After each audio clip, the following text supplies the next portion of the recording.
Assalamualaikum warahmatullahi wabarakatuh. Shalom, Om Swastiastu, Namo Buddhaya, Salam Kebajikan. Saya Henry Sitompul, mahasiswa Universitas Pamulang, sedikit ingin menjelaskan mengenai kredit analis.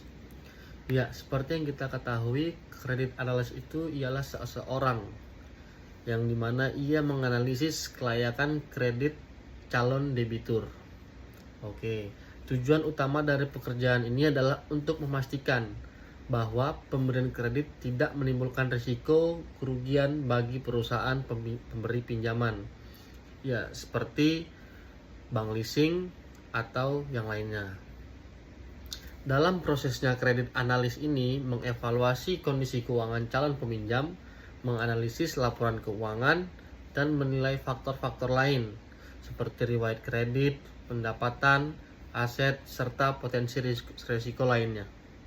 Ya, yang kita ketahui tugas utama kredit analisis meliputi yang pertama itu ada pengumpulan data. Pengumpulan data itu seperti kita mencari informasi terkait calon debitur, termasuk laporan keuangannya, dokumennya, legalnya gimana, dan data kreditnya. Apakah lancar ataupun pernah kena slik OJK atau tidak.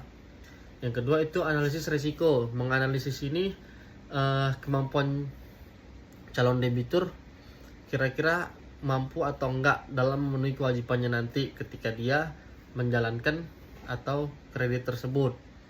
Berdasarkan risiko yang kita bisa analisis pada calon debitur.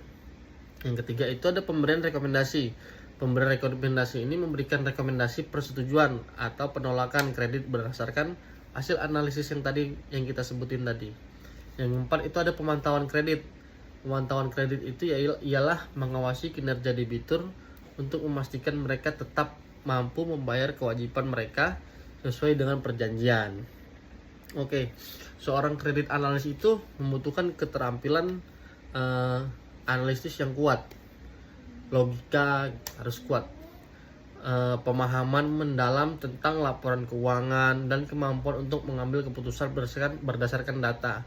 Kita tidak boleh ngambil data yang jelek kita approve aja kalau dia ingin melakukan ataupun mengambil kredit seperti kredit rumah, mobil, motor, dan lain sebagainya. Mungkin beberapa orang pernah mengalami kredit macet, ya kan? Kredit macet yang dialami, namun pada saat menganalisis data-data debitur ini memenuhi kriteria untuk melakukan kredit. Tapi pada saat dia menjalankan kredit atau cicilan ini di tahun pertama lancar, di tahun kedua namun debitur melakukan macet. Banyak juga yang bertanya, kok bisa sih macet? Kenapa sih gitu loh. Mungkin yang pertama mungkin masalah keuangannya sedang tinggi gitu loh, kebutuhannya lebih tinggi. Jadi dia lebih mementingkan kebutuhannya dulu. Namun di mana-mana jika dalam kredit itu ada resikonya. Ya, bisa jadi resikonya aset atau jaminan yang diambil debitur untuk kredit seperti mobil, tentu mereka kredit mobil, bisa jadi asetnya diambil gitu loh.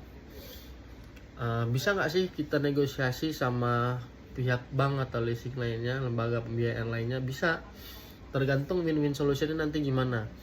Yang saya tahu itu yang pertama, pihak debitur jika tidak dapat melakukan pembayaran, pihak debitur wajib melakukan atau mengkonfirmasi kepada lembaga keuangan, lembaga pembiayaan atau leasing atau bank. Konfirmasi pada dasarnya pada saat jatuh tempo nanti debitur tidak dapat melakukan pembayaran dan meminta waktu 1 minggu ataupun 2 minggu ke depan untuk dapat melakukan pembayaran seperti biasanya. Yang kedua itu biasanya ada restruktur. Restruktur itu ada berbagai macam jenis ya, apalagi saat COVID kemarin. Restruktur itu ada seperti contoh kredit mobil.